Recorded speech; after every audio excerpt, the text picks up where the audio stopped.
삶이 있는 삶이 신앙생활이죠. 종교적인 모습만이 아니라. 그래서 사람들이 아무리 열심히 모여 거룩한 행사를 하고 경건한 사업을 벌여도 바른 진리에서 벗어나고 진리가 뒤틀려져 버리면 하나님의 임재가 사라졌죠. 어떻게 보면 신앙의 초기에는 성경적 진리만을 붙들고 갑니다.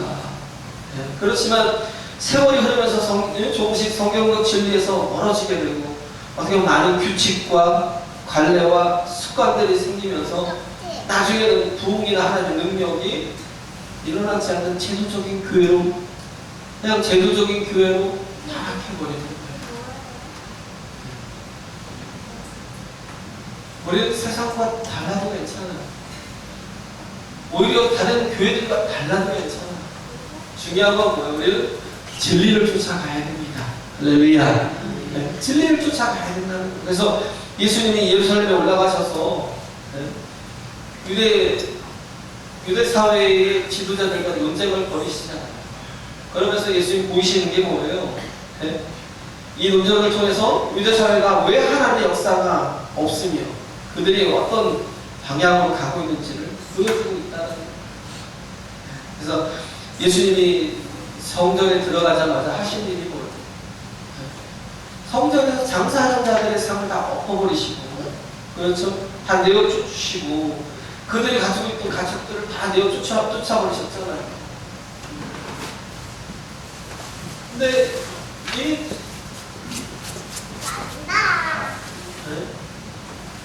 예수님이 하실 말씀이 뭐예요?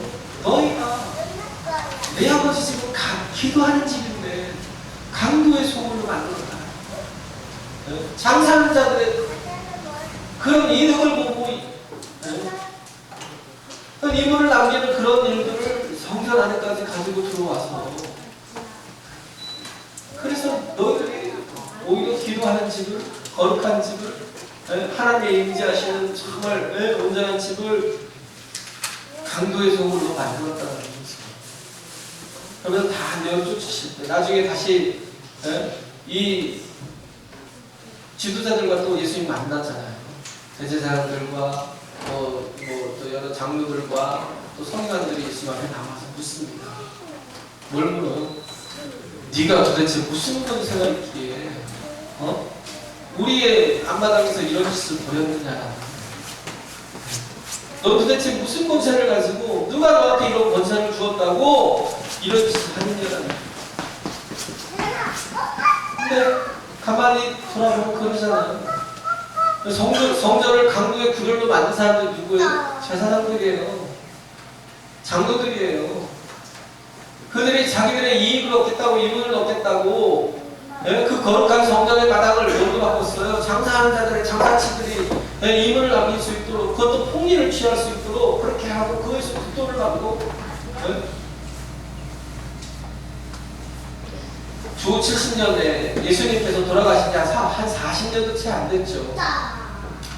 예수님 말씀하시잖아요. 예루살렘아, 예루살렘아. 닭이 자기 새끼를 날개 아래 모으려고 얼마나 울었냐. 그런데도 불구하고 너희가 그 말을 듣기를 싫어했다. 그래서 예수 말씀하시잖아요. 너희 위에 너희가 밟고 있는 이 땅 위에 돌 하나도 돌길이 남지 않고 다 당할 것이다. 주님 탄식하시죠. 그러고 나서 40년 뒤에, 40년도 채 안 된 시간에 67년부터 벌어지나요? 66년부터 7년 전 되기 시작되잖아요. 66년부터. 그래서 나중에 73년에 가고 완벽하게 무너집니다. 다 무너져요. 지도자분에 의해서 다 부서지고, 결국은 독립하겠다고 7년 전쟁을 벌였는데 나중에 다 무너졌는데 그 성전 터에서 뭐가 나왔냐면 그 은전이 250만 개가 나왔어요. 250만 개. 그 속에서 그 성전에서 어마어마하게 그 이득을 취하고 그것들을 또 자기들의 재산이 되고 돈이 될 줄 알고 가지고 있었던 거예요. 엄청난 거죠. 운전인가가 250만 개가 있었다. 엄청난 폭리를 취하고 있었던 거예요. 잘못된 건데 아무도 그것을 잘못됐다고 말할 수가 없어요. 왜? 가장 유대 사회의 권위자들이 잘못된 일이지만 그런 일들을 결정했기 때문에 아무도 그 권위에 도전할 수가 없었던 거예요. 근데 예수님은 거기에 나서서 얘기하시잖아요. 얘기하실 뿐만 아니라 어떻게 해요? 그들이 벌려놓은 모든 것들을 다 뒤집어 엎고 그리고 다 가축들을 내어 쫓고 그러면서 내 집은 내 아버지 집은 만민이 기도하는 집이라 선포하시잖아요. 할렐루야. 예수님 말씀하신 게 또 뭐예요? 이 성전을 홀라 내가 사흘 만에 다시 일으키리라. 그 건물이 성전이 아니라 누가 성전이에요? 예수 그리스도가 곧 우리의 진정한 성전이 되어 주신 겁니다. 할렐루야. 그 건물은 아무 의미가 없다는 거예요. 하나님이 거하시지 않는 성전은 아무 의미가 없다는 거예요. 그러나 예수 그리스도로 시작되고 그 이름을 붙드는 그래서 정말 하나님이 함께하는 사람들에게 이거 성전이라는 거예요. 그런 모임이 두세 사람이 내 이름으로 모인 곳에 누구 이름으로? 내 이름으로 모인 곳에 내가 그들 가운데 함께하겠다는 거예요. 예루살렘이 뭐예요? 하나님이 예비해 주신 평안입니다. 평강이에요. 할렐루야. 네? 그런데 그곳에 장사치가 들끓고 어떤 사람은 정말 먼 타국에서부터 자기가 가장 아끼고 사랑하는 양을 데리고 와서 그것을 번제를 했지만 저 사람들은 뭐예요? 자기 양을 팔아먹으려고 그 양이 흠이 있다고 흠을 잡아가지고 돌려보내는 거예요. 계속 그 짓을 하니까 더 이상 뭐예요? 밖에서 들어오는 양들을 쓸 수가 없는 거예요. 제사장들만이 지정해 놓은 양들이나 소나 그런 비둘기들을 가지고 그걸 비싼 값에 사가지고 장사치들이 사서 그것을 제사를 드리니 하나님이 그걸 받으시겠냐? 그들에게는 뭐가 없었어요? 그들에게는 하나님이 없었어요. 그들은 뭘 인정하지 않았어요? 예루살렘의 진정한 권위자는 하나님이시다는 걸 인정하지 않는 거예요. 우리가 하나님 앞에 예배를 드리면서도 우리의 예배의 진정한 주인은 하나님이시다라고 인정하지 못하면 아무 소용이 없는 겁니다. 우리의 인생의 주인은 하나님이시다라고 인정하지 않는 건 참된 예배자가 되지 못하는 거예요. 그들로 인해서 이스라엘 백성들이 하나님과 계속 단절된 상태로 그러잖아요. 그 거짓된 그 권위를 가지고 종교적인 권위를 가지고 이스라엘이 어떤 정치를 했어요? 신정 정치 국가였잖아요. 신정 정치를 하는 그런 국가였잖아요. 하나님이 다스리시는 국가라고. 그런데 이때부터 또 로마의 캐톨릭의 그 중세 시대까지요. 한번 보세요. 신정 정치를 한다는 그런 사람들이 뭘 했어요? 종교 지도자들이 나라를 다스리는 줄 알아요. 그게 신정국가라고 생각을 했어요. 종교 지도자들이 나라를 다스리면, 그래서 그들이 원하는 대로 그렇게 다스리면 그게 하나님의 뜻을 이룬다고 생각을 하고, 그들의 권위에 도전하면 바로 응징을 하고, 얼마나 악하고 나쁜 짓을 많이 했는데.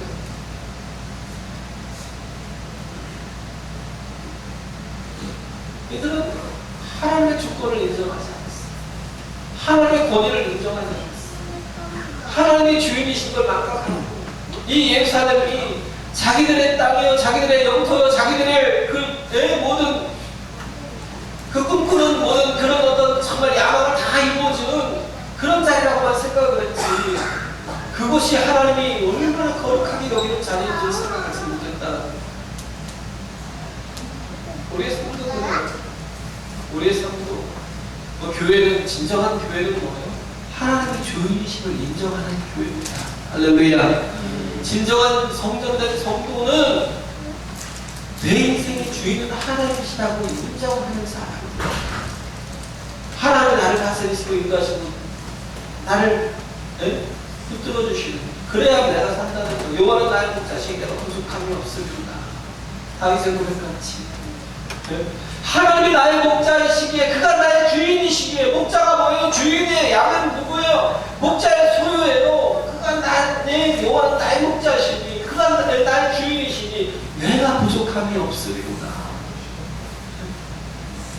우리 인생은 자꾸 내가 주인되려 하기 때문에, 그렇기 때문에 한치 앞도 제대로 보지 못하고, 그잖아요. 귀도 제대로 눈도 제대로 보이지 않고, 방향감도 제대로 없고, 자기를 방어할 능력도 없는 양이 스스로 살겠다고 그렇게 몸부림치면 되겠냐고. 우리가 할 수 있는 일이 뭐예요? 얼마나 돼요? 우리가 하실 일이 무엇이 있을까요? 우리의 생명을 하나도 더 연장할 능력이 있어요? 우리의 인생을 바꿔놓을, 뒤집어놓을 정말 그런 사람이 있나요? 없어요. 그런데 하나님을 의지하고 하나님을 붙들면 하나님께서 책임져 주시겠다는 거예요. 할렐루야. 하나님께 다 맡기는 거. 그죠? 이 신정공신하는 건 뭐예요? 그 지도자들이, 그죠? 지도자들이 하나님의 말씀을 가르치고 하나님의 말씀을 받은 자들이 그 말씀을 따라 순종하고 살아갈 때에 거기서 하나님의 은혜가 있고 복이 있고, 거기서 하나님의 능력이 임하시고 부흥이 임하게 되는 겁니다. 할렐루야. 정치와 교회를 반드시 분리돼야죠. 그죠? 종교 분리는 돼야 되지만, 그런다고 우리가 기독교인들이 세상을 바꾸지 말라는 그런 얘기가 아니에요. 얼마든지 나가서 참여하고, 그잖아요. 여기서도 대통령이 나와야 되고, 여기서도 지도자들이 나와야 되고, 다른 생각과 다른 정말 뜻을 가진 사람들이 나와서 세상을 바꾸는 일을 해야죠. 그잖아요. 옛날에 정말 그렇게 독립운동을 일으켰던 많은 지도자들이 거의 다 보면 기독교인들이었거든요. 거의는 그때 당시에 1%밖에 안 된다는 그런 속에서도, 그잖아요. 전체에서 1%, 2%밖에 안 되는 그 속에서 얼마나 많은 기독교인들이 일제히 그 압박에서부터 벗어나기 위해 얼마나 노력을 했어요. 수많은 사람들이 다 그래서 거기서 목숨을 걸고 나라를 지키는 것처럼, 우리는 뭐예요? 내가 하나님의 말씀에 바로 서고 내가 정말 하나님의 진정한 소유가 될 때 세상은 나를 통해서 바뀌고 변할 수 있는 겁니다. 할렐루야. 나를 통해서. 그래서 사무엘이 원했던 건 뭐예요? 왕이 하나님의 뜻을 바로 깨닫고 그 뜻을 이루어가는 그런 정말 선한 청지기로서 그렇게 일해주길 바랬던 게 사무엘인데, 사무엘은 어떤 생각을 하셨어요? 왕도 하나님을 거역할 수 있다고 생각을 했어요. 왕으로 세웠으면 내 마음대로 할 수 있게 내줘야지. 왜 자꾸 간섭하냐고 그렇게 생각을 했고, 그래서 하나님의 말씀을 거역했죠. 많이. 그리고 제사장만이 드릴 수 있는 그 제사를 자기 마음대로 드리기도 하고. 근데 다윗은 그러지 않았어요.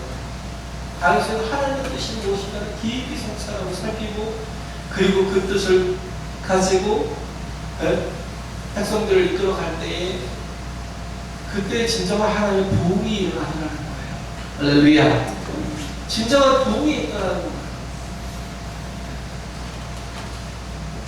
우리가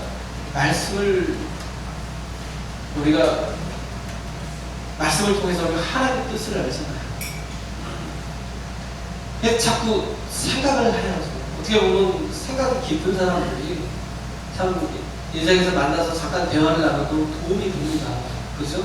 생각이 있는 사람들이, 생각에 보면 아이디어가 있는 사람들, 그 속에 사상이 있고, 그 속에 남들이 보지 못하는 그런 세계관이 있고, 그런 사람들이 좀 굉장히 도움이 돼요.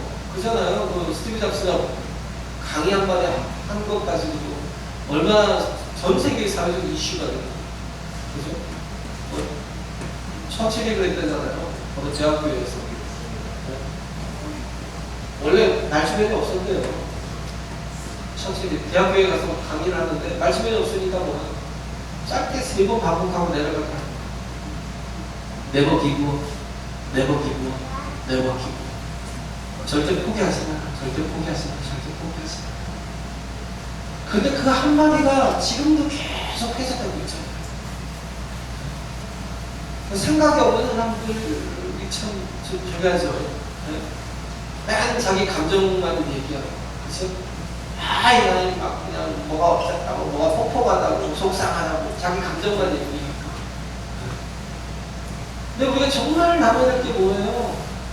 하나님의 말씀을 깊이 우리가 읽고 그 깊이 묵상하고 그것들을 나누는 삶을 사는 게 가장 복된 삶입니다. 할렐루야. 그러잖아요.